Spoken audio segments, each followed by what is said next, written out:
నమస్కారం. శుభదినం కార్యక్రమానికి స్వాగతం. మేషరాశి నుంచి మీనరాశి వరకు ద్వాదశ రాశుల వారికి ఈ రోజు ఏ విధంగా ఉంది, నేటి పంచాంగం ఏంటి, నేటి వైశిష్ట్యం ఏంటి ఇత్యాది విషయాలు తెలియజేయడానికి మనతో పాటు స్టూడియోలో సిద్ధంగా ఉన్నారు విశ్వవిద్యాలయ అగ్రశ్రేణి తొలి మహిళా జ్యోతిష్య వాస్తు పట్టభద్ర, పంచాంగకర్త, జ్యోతిష్య మహోపాధ్యాయ, జ్యోతిష్య శాస్త్రంలో PhD గోల్డ్ మెడలిస్ట్ అయినటువంటి డాక్టర్ ఈడుపుకంటి పద్మజారాణి గారు. వారితో మాట్లాడదాం. ద్వాదశ రాశుల వారికి ఈ రోజు ఏ విధంగా ఉందో అడిగి తెలుసుకుందాం. అమ్మా నమస్కారం. నమస్కారం. నేటి పంచాంగం. అమ్మ, నేటి పంచాంగాన్ని ప్రేక్షకులకు తెలియజేస్తారా? తప్పనిసరిగా. నేటి పంచాంగం 9-10-2024 శ్రీ క్రోధినామ సంవత్సర దక్షిణాయనం, ఆశ్వీజ మాసం, శుక్లపక్షం, బుధవారం. సూర్యోదయం ఉదయం 6:08, సూర్యాస్తమయం సాయంత్రం 5:58, తిథి షష్ఠి మధ్యాహ్నం 12:14 వరకు, నక్షత్రం మూల రాత్రి తెల్లవారుజామున 5:15, యోగాలు సౌభాగ్య ఉదయం 6:37, కరణము తైతిల మధ్యాహ్నం 12:14, కరణము గరజ రాత్రి 12:28, రాహుకాలం మధ్యాహ్నం 12:03 నుంచి 1:32, గుళికకాలం ఉదయం 10:34 నుంచి 12:03 వరకు, యమగండం ఉదయం 7:37 నుంచి 9:06 వరకు, అభిజిత్ ముహూర్తం లేదు, దుర్ముహూర్తం మధ్యాహ్నం 11:39 నుంచి 12:27 వరకు, అమృతకాలం రాత్రి 10:33 నుంచి 12:14 వరకు, వర్జం మధ్యాహ్నం 12:30 నుంచి 12:11 వరకు, మరల రాత్రి తెల్లవారుజామున 3:34 నుంచి 5:15 వరకు. ఇది నేటి పంచాంగం. నేటి రాశి ఫలాలు. అమ్మ, ద్వాదశ రాశుల వారికి ఈ రోజు ఏ విధంగా ఉందో తెలియజేస్తారా? తప్పకుండా. మేషరాశి.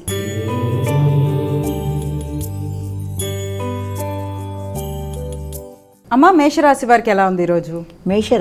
మేషరాశిలోకి వచ్చే నక్షత్రాలు తీసుకున్నట్లయితే అశ్విని, భరణి, కృత్తిక 1వ పాదం. మేషరాశి వారికి ఈ రోజున దూర ప్రయాణాలు చాలా వరకు కొంత అనుకూలతనే చూపించే విధంగా ఉంది. విద్యార్థులకు ఉన్నత విద్య కొరకు చేసే ప్రయత్నాలు కొంత అధికంగా చేస్తారు. కష్టం మీద ఫలితాలు వచ్చే అవకాశాలు అనేవి ఉన్నాయి. పెద్దల ఆశీస్సులు అనేవి లభిస్తాయి. తండ్రి సమానులు మొదలైన వారిని కలిసి ఈ రోజున భవిష్యత్తుకు సంబంధించిన చర్చలు జరపడం మొదలైన వాటికి ఆస్కారం ఉంది. వృషభ రాశి.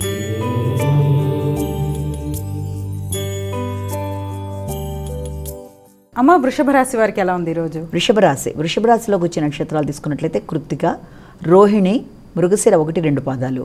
వీళ్ళకి ఈ రోజున ముఖ్యమైన మాటలు మాట్లాడేటప్పుడు కానీ, నిర్ణయాలు తీసుకునేటప్పుడు కానీ, ఖర్చుల విషయంలో కానీ వీళ్ళంతా జాగ్రత్తలు వహిస్తూ ముందుకు వెళ్ళాలి. ఆశించిన ఫలితాలలో కొంత ఆశించిన మేరకు కావలసిన లాభాలు కనబడడం కొంతవరకు కష్టంగానే ఉంది. చేద్దామనుకున్న కార్యక్రమాల్లో ఆకస్మిక వ్యయాలతో పాటుగా అనవసర శ్రమ, వృధా శ్రమ అనేది అధికంగా కనబడుతుంది.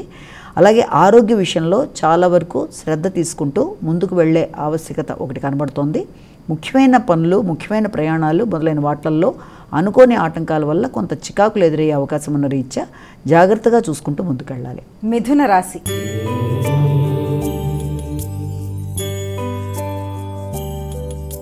అమ్మ, మిథున రాశి వారికి ఎలా ఉంది ఈరోజు? మిథున రాశికి సంబంధించిన నక్షత్రాలు తీసుకున్నట్లయితే మృగశిర 3-4, అలాగే దాంతోపాటుగా మనకి ఆరుద్ర 1-2-3-4, పునర్వసు 1-2-3 పాదాలు.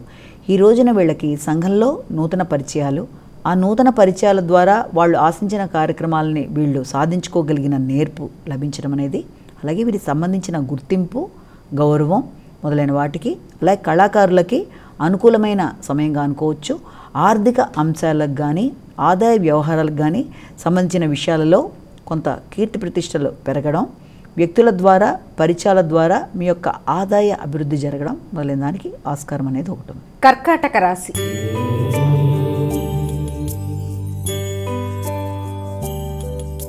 అమ్మ, కర్కాటక రాశి వారికి ఎలా ఉంది ఈరోజు? కర్కాటక రాశికి సంబంధించిన నక్షత్రాలు తీసుకున్నట్లయితే మనకి పునర్వసు 4వ పాదం, పుష్యమి 4 పాదాలు, ఆశ్లేష 4 పాదాలు. ఈ రోజున కర్కాటక రాశి వారికి ప్రతి కార్యక్రమంలోనూ శ్రమ అధికంగా ఉంటుంది. ఉన్నప్పటికీ కూడా శత్రువుల మీద విజయాన్ని సాధించగలరు. కానీ కొన్ని విషయాల్లో అసంతృప్తి అనేది అధికంగా ఉంటుంది. ఆరోగ్య విషయంలో శ్రద్ధ అనేది అధికంగా తీసుకుంటారు. ముఖ్యంగా బంధుమిత్రులతో వ్యవహరించేటప్పుడు కానీ, బంధువులతో కొన్ని నిర్ణయాలు తీసుకునేటప్పుడు కానీ ఘర్షణ లేకుండా ముందుకు వెళ్ళవలసిన ఆవశ్యకత అయితే ఒకటి కనబడుతుంది. ఆకస్మికమైన ఖర్చులు అనేవి అధికంగా ఉండడం, దానివల్ల మీకు పెట్టిన పెట్టుబడుల కోసం ఎక్కువ ఆలోచనలు చేస్తూ నూతన పెట్టుబడులు పెట్టడం కోసం ఎక్కువ ఖర్చులు చేసే ఆస్కారం కూడా సూచింపబడుతుంది. సింహరాశి.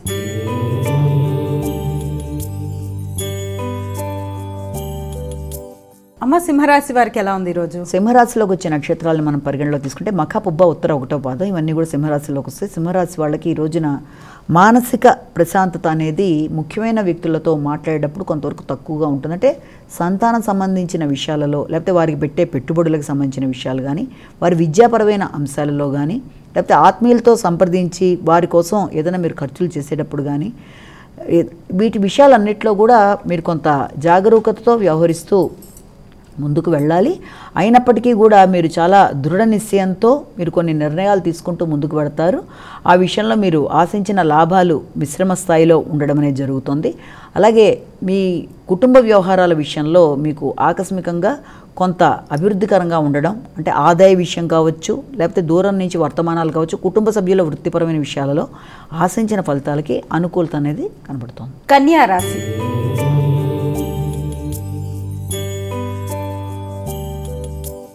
అమ్మ కన్యారాశి వారికి ఎలా ఉంది ఈరోజు?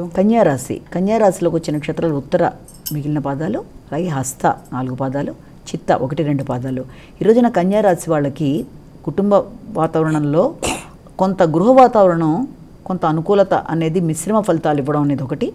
రెండోది, ఏదైనా గృహానికి సంబంధించి వాహనానికి సంబంధించిన విషయాల్లో కానీ, తల్లితో సంప్రదింపుల విషయాల్లో కానీ కొంత మీరు బేరేజీ వేసుకున్నట్టుగా వెళ్ళే అవకాశాలు అనేవి తక్కువగా ఉండడం, అంటే మిశ్రమ ఫలితాలు. విద్యార్థులకు విద్యాపరమైన విషయాల మీద ఎక్కువ శ్రద్ధ చూపించాలి.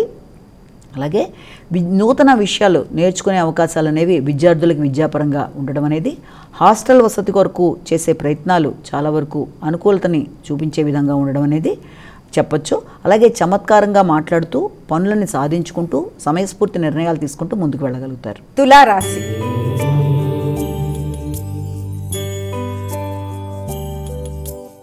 అమ్మ తులారాశి వారికి ఎలా ఉంది ఈరోజు? తులారాశిలోకి వచ్చే నక్షత్రాలను మనం ప్రధానంగా తీసుకోవాలి. తులారాశిలోకి చిత్త 3-4, స్వాతి 1-2-3-4, విశాఖ 1-2-3 పాదాలు ఇవన్నీ కలిపి తులారాశిలోకి మనం తీసుకుంటాము. తులారాశి వారికి ఈ రోజున ధైర్య సాహసాలు పెరగడం, వ్యక్తుల సహకారం బాగుండడం, నూతన నిర్ణయాలు, నిర్ణయ సామర్థ్యం బాగుండడం అనేది, అంతేకాకుండా వృత్తిపరమైన విషయాలలో ఆధిపత్యం పెరగడం, తోబుట్టువుల యొక్క సహకారం బాగుండడం అనేది, దాంతోపాటుగా దూర ప్రయాణాల కోసం ఆలోచనలు అధికంగా చేయడం. వృశ్చిక రాశి.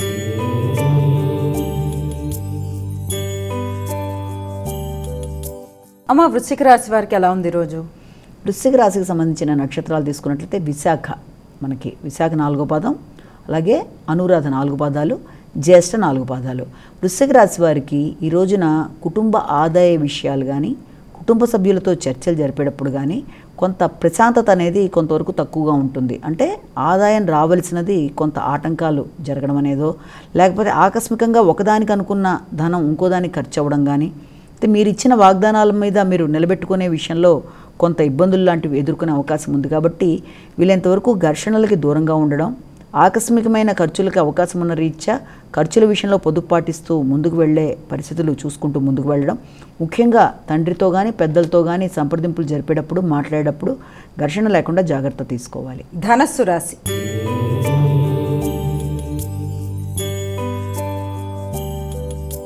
అమ్మ ధనస్సు రాశి వారికి ఎలా ఉంది? ధనస్సు రాశిలోకి వచ్చే నక్షత్రాలు తీసుకున్నట్లయితే మూల, పూర్వషాఢ, ఉత్తరాషాఢ 1వ పాదం ఇవన్నీ కూడా మనకి ధనస్సు రాశిలోకి వస్తాయి. ధనస్సు రాశి వాళ్ళకి ఈ రోజున నిర్ణయ సామర్థ్యం పెరుగుతుంది, లక్ష్య సాధన దిశగా వీళ్ళు ముందుకు పెడతారు, దైవబలం అనుకూలిస్తుంది, సంఘంలో గుర్తింపు, గౌరవ మర్యాదలు పెరుగుతాయి. అంతేకాకుండా మీ యొక్క వ్యక్తిగత శ్రద్ధ, ఆరోగ్యం కూడా చాలా వరకు అనుకూలంగా ఉంటాయి. ఆకస్మిక గౌరవ మర్యాదలు పెరగడం, సంఘంలో గుర్తింపు, గౌరవం, వృత్తిలో గౌరవం పెరగడం, వ్యక్తుల సహకారం అనుకూలంగా ఉండడం. మకర రాశి.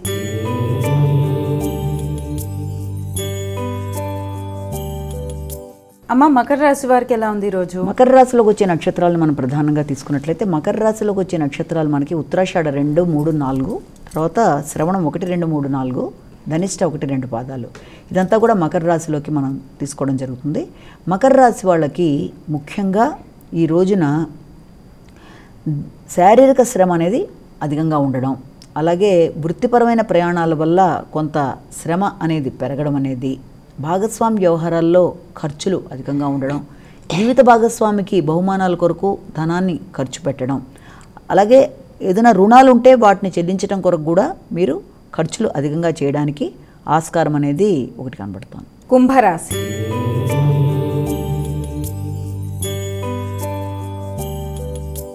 అమ్మ, కుంభరాశి వారికి ఎలా ఉంది రోజు?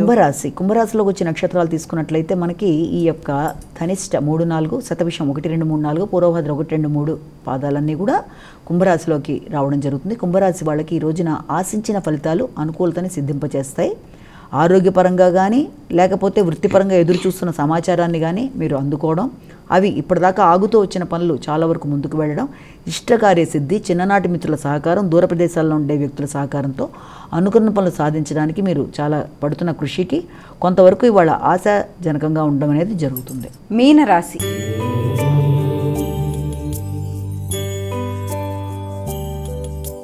అమ్మ, మీనరాశి వారికి ఎలా ఉంది ఈరోజు? మీనరాశిలోకి వచ్చే నక్షత్రాలు తీసుకున్నట్లయితే పూర్వభద్ర 4వ పాదం, ఉత్తరభద్ర 4 పాదాలు, రేవతి 4 పాదాలు, ఇవన్నీ కూడా మనకి ఈ యొక్క మీనరాశిలోకి వస్తాయి. మీనరాశి వాళ్ళకి వృత్తిపరమైన విషయాలలో బాధ్యతలు అధికంగా ఉంటాయి. సంతానానికి సంబంధించిన వృత్తికి సంబంధించిన విషయాలలో మీరు ఎక్కువ ఆలోచనలు చేయడం, నిర్ణయాలు తీసుకోవడం, వారి వృత్తి కొరకు మీరు కొంత మీ యొక్క సపోర్ట్ ఇవ్వడానికి ప్రయత్నాలు చేయడం, అవి అనుకూలతలు అనేవి కొంతవరకు తగ్గడం అనేది, వారి ఆరోగ్య విషయంలో ఎక్కువ శ్రద్ధ తీసుకోవడం, అలాగే మీ ఆలోచనలు కానీ మీ ఉపాసనకు సంబంధించిన విషయాల్లో కానీ మొదలైన విషయాలు కొంత మిశ్రమ ఫలితాలను ఇస్తూ ముందుకు వెళ్ళే అవకాశం ఉంది. వృత్తిపరమైన విషయాల్లో ఇతరులతో పేచీలు రాకుండా చాలా జాగ్రత్తగా వ్యవహరిస్తూ ముందుకు వెళ్ళినట్లయితే అనుకూలతలు అనేవి సిద్ధిస్తాయి. అమ్మ, ద్వాదశ రాశుల వారు వారికి వారే సులభతరంగా చేసుకోగలిగే ఒక పరిహారాన్ని తెలియజేస్తారా? తప్పకుండా. ద్వాదశ రాశుల వారికి కూడా ఈ రోజున ముఖ్యంగా అందరూ కూడా వీలైనంత వరకు అంటే తమ తమ ఇష్టదైవాన్ని ప్రార్థించుకోవడంతో పాటుగా విఘ్నేశ్వరుడికి సంబంధించిన, గణేశుడికి సంబంధించిన శ్లోకాలు ఏదన్నా విన్నా లేకపోతే వాటిని అష్టోత్తరాలు లాంటివి పఠించుకున్నా, గణేష్ నామాలు పఠించుకున్నా చాలా వరకు కార్యక్రమాల్లో అననుకూలతలు లేకుండా ముందుకు వెళ్ళడానికి ఆస్కారం ఉంటుంది. అలాగే ఇదంతా మనం చెప్పుకుంటాం సామూహికమైన ఫలితాలు కాబట్టి కేవలం ఒక వ్యక్తికి ఉద్దేశించినవి కావు కనుక తమకే వర్తిస్తుంది అన్న భావన కాకుండా ప్రతి ఫలితంలో నుంచి కూడా తమ తమ వ్యక్తిగత జాతకంతో కలిపికొని అనుసంధానపరుచుకొని చూసుకోవాల్సిన అవసరమైతే ఉంది. మా నేటి వైశిష్ట్యంలో శరన్నవరాత్రుల్లో భాగంగా మనం 7వ రోజులో ఉన్నాము. మరి 7వ రోజు ఏ అమ్మవారిని కొలుచుకోవాలి, అలంకారం ఏ విధంగా ఉంటుంది, అలాగే నైవేద్యం ఏం పెట్టుకోవాలి? ఈ రోజున అమ్మవారిని మనం మామూలుగా 7వ అవతారం కింద తీసుకున్నప్పుడు మామూలుగా చెప్పేటప్పుడు ఏంటంటే ఆవిడని మహాకాళిగా చెప్పడం జరుగుతుంది. అయితే ఇది అవతారంలో మామూలుగా శైలపుత్రి దగ్గర నుంచి తీసుకుంటూ వచ్చినప్పుడు ఇవాళ 7వ రోజున ఆవిడని మహాకాళిగా అనుకున్నప్పుడు దీనికి పాలక గ్రహంగా మనం శనిని చెప్తాం. ఆవిడ పాలక గ్రహంగా ఈ రోజున శనిని చెప్తాం. రూపం కూడా చాలా ఆవిడది గాడిద వాహనం మీద వస్తూ చాలా భయంకరంగా ఉన్నట్టుగా, అంటే ఆవిడ శుంభులు వెళుతూ కలిపి వెళుతూ ఈ యొక్క యుద్ధం చేయడం బట్టి ఆవిడ యొక్క బంగారు వర్ణం కాస్త కొంత నల్లబడినట్టుగా వడలిపోయినట్టుగా అయిపోయి ఆవిడ రూపంలో మార్పులు రావడం అనేది మనం ఈ యొక్క దాంట్లో ఇవాళ చూస్తాం. అయితే ఆవిడ ఆకారణం గాడిద మీద రావడం, ఆవిడ చేతుల్లో ఉండే ఒక ప్రధానమైన ఆ యొక్క ఆయుధాలు కానీ అది చాలా మొత్తం ఆవిడ అన్ని రూపాల్లోకి కూడా చాలా విశేషంగా భయం కలిగించే విధంగా ఉంటుంది. ఒక చేతిలో అభయముద్ర, ఓ చేతి వరద ముద్ర, అంటే మనకి ఇస్తున్నట్టుగా అభయం ఇస్తున్నట్టుగా ఉంటుంది. ఆవిడ వ్యక్తుల యొక్క కష్టాలు, సుఖదుఖాలు, న్యాయాన్యాయాలు అన్నిటికీ కూడా ఈ రోజున వ్యక్తులు నిధి చేసే దేవతగా ఆవిడని చెప్తారు. అలాగే ఆవిడకి సహస్రారం, చక్రాలలో సహస్రారంతో కొంత కనెక్టెడ్గా ఉంటుంది అన్నట్టుగా చెప్తారు. అంటే చక్రాలు అన్నీ తీసుకున్నట్లయితే మనం మూలాధార నుంచి సహస్రారానికి కొంతవరకు ఆవిడ కనెక్టివిటీ ఈ రోజున చెప్తారు. ఎందుకు అలాగా ఆవిడ యొక్క రూపం ఆ రకంగా ఉండి ఒక భయం కలిగించే విధంగా ఉన్నప్పటికీ ఆవిడ పేర్లలో శుభంకరి అన్న మాట కూడా ఉంది. అంటే అలా కనబడుతున్న వ్యక్తులకి శుభాలను అందజేస్తుంది. ఆవిడ న్యాయానికి సంబంధించిన దేవత. న్యాయాలు, మంచి చెడ్డలు, సుఖదుఖాలు వీటన్నిటి గురించి ఆవిడ చెప్పే దేవతగా ఆవిడ చెప్తారంటే ఎక్కడన్నా వ్యక్తులకి సాధారణంగా వచ్చే భయాలు, భ్రాంతులు, కష్టాలు, ఇబ్బందులు, చీకటి అంటే భయం, ఇలా రకరకాల భయాలతో బాధపడే వాళ్ళందరికీ కూడా వాటన్నిటిలోంచి అధిగమించే విధంగా ఆవిడ ధైర్యం చెప్పే దేవతగా ఈ రోజున ఆవిడ్ని కొలవడం జరుగుతుంది. అంటే రాత్రి దేవత, కాళరాత్రి అంటేనే రాత్రి ఆవిడ యొక్క ఇది ఎక్కువగా ఉండే దేవతగా ఆవిడని కొలుస్తారు అందరూ కూడాను. అయితే రూపం ఎలా ఉన్నా ఆవిడ ఈ యొక్క శని పాలకుడు, అంటే శనికి సంబంధించిన దోషాలు ఉండే వాళ్ళందరూ ముఖ్యంగా ఆవిడ్ని ప్రార్థన చేసి ఆ రకమైన ఇబ్బందులను అధిగమించడానికి ఆవిడని ఈ రకంగా పూజ చేస్తారు. అయితే ఆవిడని మనం ఈ రోజున మామూలు అలంకారం విశేషంలో చూసుకున్నట్లయితే ఇది సప్తమి తిథిగా మనం ఇవాళ రోజున తీసుకున్నప్పుడు ఇక్కడ మనకి యొక్క సరస్వతీదేవి మూల నక్షత్రంలో ఇవాళ ఆవిడ్ని మనం అలంకార రూపంలో చూస్తాం. సరస్వతీదేవి ఏ రకంగా ఉంటుంది? సరస్వతీదేవిని పూజించడం బట్టి ఏమొస్తుంది? విద్యార్థులకి వాగ్దేవి కరుణా కటాక్షాలు, విద్యార్థులకి విద్యాపరంగా అభివృద్ధి, అలాగే ఎవరెవరికి ఏ విషయంలో వాక్శుద్ధి కావాలో ఆ రకమైనవన్నీ కూడా అమ్మవారు ఇస్తారు అన్నది ఇవాళ సరస్వతీదేవి యొక్క మూల నక్షత్రం. అంటే మహాకాళి, మహాశక్తి, మహాసరస్వతి రూపాల్లో అమ్మవారిని ఈ రోజున చూసినప్పుడు సరస్వతి రూపంలో ఈ రోజున మొదలుపెట్టి అమ్మవారిని పూజ చేసుకోవడం సరస్వతి అన్నది చేసుకుంటారు. అయితే ఈ రోజున అమ్మవారికి మామూలుగా సరస్వతీదేవికి చూసుకున్నట్లయితే ఆవిడకి ఏదైనా చక్కెర పొంగలి, దద్దోజనం ఇలాంటివి నైవేద్యాలుగా పెడతారు.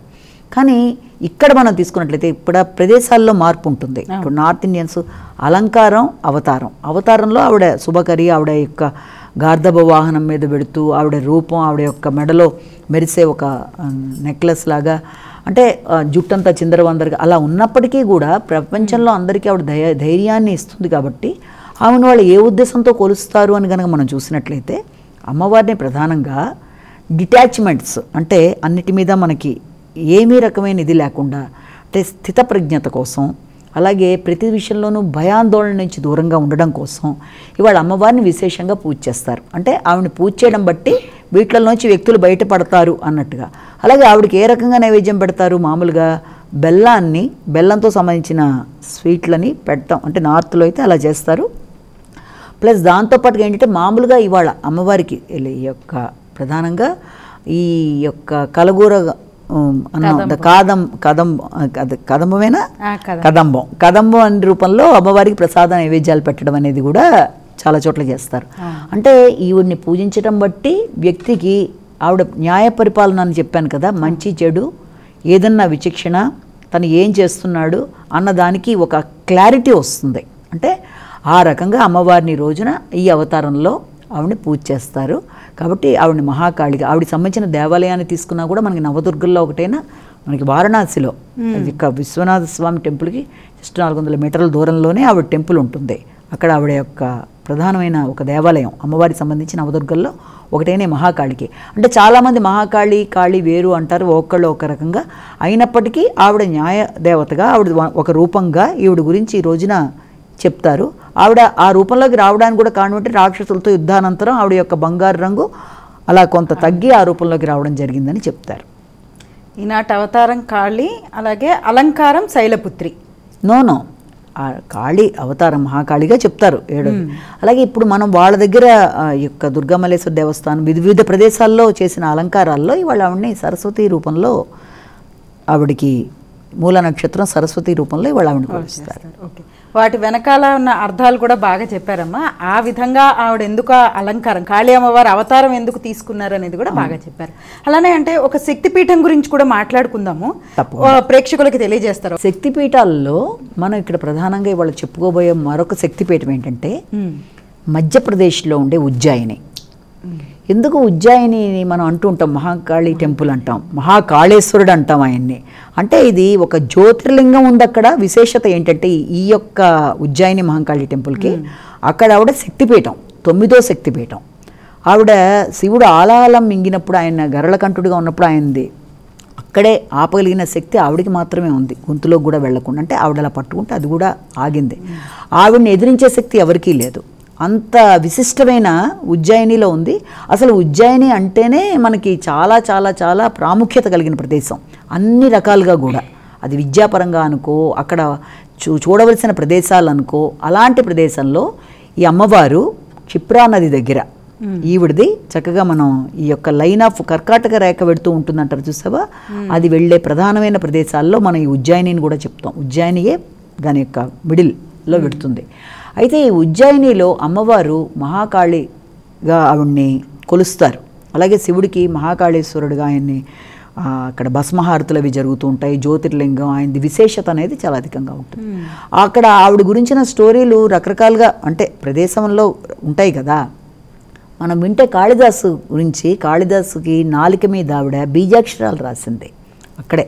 ఎందుకంటే ఆయన చాలా అమాయకమైన ఒక గొర్రెల ఇది చేసే వ్యక్తిగా ఆయన ఉన్నప్పుడు ఆయన విషయంలో ఒక మహారాజు కుమార్తె ఆయన్ని పెళ్లి చేసుకుంటే ఆయనకి చాలా విద్యావంతుడు అనుకుని ఆవిడ వివాహం చేసుకోవడం జరిగింది. ఆ విషయం తెలిసి ఆయన చాలా బాధపడి, అయ్యో నాకేం రాదు కదా ఆవిడ అలా అనుకుందని ఆయన అమాయకత్వంతో అమ్మవారి గుడికి వచ్చి అమ్మవారి ముందు ఆయన అలిగి బాధపడి నాకు విద్య లేదు అని బాధపడుతున్నప్పుడు నాలుక మీద ఆవిడ బీజాక్షరాలు రాస్తే అంత చక్కగా ఆయన చెప్పడం జరిగింది. కాళిదాసు ఎంత గొప్ప ఇదో అందరికీ తెలుసు. అలాగే అమ్మవారికి సంబంధించిన ఈ శక్తిపీఠంలో కూడా విశేషంగా కుంకుమార్చనలు, దేవీ నవరాత్రులు ఇవన్నీ కూడా చాలా విశేషమవుతాయి.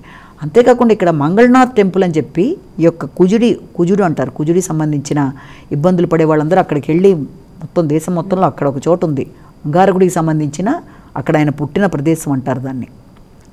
అంగారగుడికి సంబంధించి ఆ యొక్క మంగళనాథ్ టెంపుల్ రెడ్ కలర్లో ఉండి మనం బాబా ఇది ఇలా ఉందేంటి అనుకుంటాం, అంటే అన్ని రకాల పూజలు అక్కడ జరుగుతాయి. అలాగే ఈ తెల్లవారుజామున ఇక్కడ భస్మహారతులు శంకరుడికి. అలాగే ఇంకొంచెం ముందుకెడితే మనకి బడా గణేష్ టెంపుల్ అని, చింతామణి గణేష్ టెంపుల్ అని చెప్పి కూడా ఉంటాయి, పెద్ద పెద్ద గణేష్ టెంపుల్స్ ఒకటి. ఇక్కడ అమ్మవారికి ఎంత విశేషం, భయంకరమైన ఆకారాలు. ఆవిడ ఎలా ఉంటుందంటే నాలుక తెరుచుకున్న పక్కన లక్ష్మీ సరస్వతులు ఇద్దరు చెరుపక్కన ఉంటే అలా చూస్తున్నా కానీ కరుణామూర్తి, కళ్ళల్లో విపరీతమైన కరుణ ఉంటుంది. అక్కడికి వెళ్ళిన వాళ్ళకి విపరీతమైన ఆధ్యాత్మిక భావనతో పాటు ఒక ధైర్యం, ఒక మనశ్శాంతి అనేవి ఆ యొక్క రూపాన్ని చూడంగానే కలుగుతుంది. అంటే ఆవిడ్ని గడ్మాత అంటారంటే ఆవిడని చాలా విశేషంగా ఆరాధిస్తారు. ఆ యొక్క పవర్ఫుల్ దేవత అనమాట. ఎందుకంటే అక్కడే జ్యోతిర్లింగం కూడా ఉంది కదా, అంటే జ్యోతిర్లింగంతో కలిసిన అమ్మవారి యొక్క దేవాలయం అక్కడే మంగళనాథ్ టెంపుల్ కూడా. సో ఇవన్నీ కూడా చాలా ప్రాముఖ్యత పొందిన ప్రదేశాలు కాబట్టి ఇది చాలా విశేషమైన శక్తిపీఠం. దీనికి సంబంధించి చాలా రకాలైన కథలు. అలాగే విక్రమాదిత్యుడు 11 సార్లు ఆయన మెడని ఇది చేసుకుంటే కూడా ఆవిడ మళ్ళీ దాన్ని ఇది చేసి, అంటే ఆయన పరిపాలనలో అక్కడ. అలాగే ఇక్కడ జంతర్ మంతర్ అని చెప్పి అది అక్కడ జ్యోతిష్కులందరికీ కూడా ఉపయోగపడే ఒక ప్రధానమైన ప్రదేశం. చాలా చోట్ల ఉంది అది, ఒక చోట కాదు, ఢిల్లీలో ఉంది, అలాగే చాలా చోట్ల ఉంది అది. కానీ ఇక్కడ కూడా ఉంది. అది చాలా ఇప్పటికి కూడా మనకి చూపిస్తూ ఉంటుంది, గ్రహ చలనాలు కానీ అవన్నీ కూడా చూపిస్తూ ఉంటుంది జంతర్ మంతర్ అనేది. ఇది అంతేకాకుండా సాందీపుని ఆశ్రమం అని చెప్పి అక్కడ మనకి ఈ యొక్క శ్రీకృష్ణుడు 64 కళలు నేర్చుకున్న ప్రదేశం సాందీపుని ఆశ్రమం కూడా అక్కడే ఉంది. అంటే కాలభైరవుడి టెంపుల్ కూడా అక్కడే ఉంది. కాలభైరవుడి టెంపుల్లో తాంత్రికులు మాంత్రికులు ఈ టెంపుల్స్కి ఎక్కువ అటుపక్కన నార్త్ సైడు తాంత్రిక శక్తులకి విపాసనలకి వెళ్ళే వాళ్ళు కూడా అధికంగా ఉంటారు ఆ ప్రదేశాల్లో. అంటే అమ్మవారిని ఆరాధించటం బట్టి మనిషికి ఆరోగ్యపరమైన సమస్యల్ని అధిగమించే విధంగా ఉండడానికి, మానసిక శక్తికి శక్తిపీఠాల సందర్శనే మనిషికి జీవితంలో ముక్తి మోక్షం ఇస్తాయన్న ఉద్దేశం ఒకటి. వీటితో ఈ యొక్క ఉజ్జయిని శక్తిపీఠం అనేది చాలా చాలా గొప్ప శక్తిపీఠంగా చెప్పచ్చు. అమ్మ, ఎన్నో ప్రత్యేకతలు కలిగిన ఉజ్జయిని మహంకాళి అమ్మవారి విశిష్టత, అట్లానే శక్తిపీఠానికి సంబంధించిన మరిన్ని విషయాలు, అంటే ఆ పురాణ గాథలు ఉంటాయి కదా, వాటిని కూడా చాలా చక్కగా మా ప్రేక్షకులకి తెలియజేశాడు. ఈనాడు 7వ రోజు చక్కటి విశిష్టతను తెలియజేస్తూనే ద్వాదశ రాశుల వారికి ఈరోజు ఏ విధంగా ఉందో కూడా తెలియజేశారమ్మా. ధన్యవాదాలు. నమస్కారం. ఇది ఈనాటి మన శుభదినం కార్యక్రమం. మరో కార్యక్రమంతో మళ్ళీ కలుసుకుందాం. అంతవరకు సెలవు. నమస్కారం.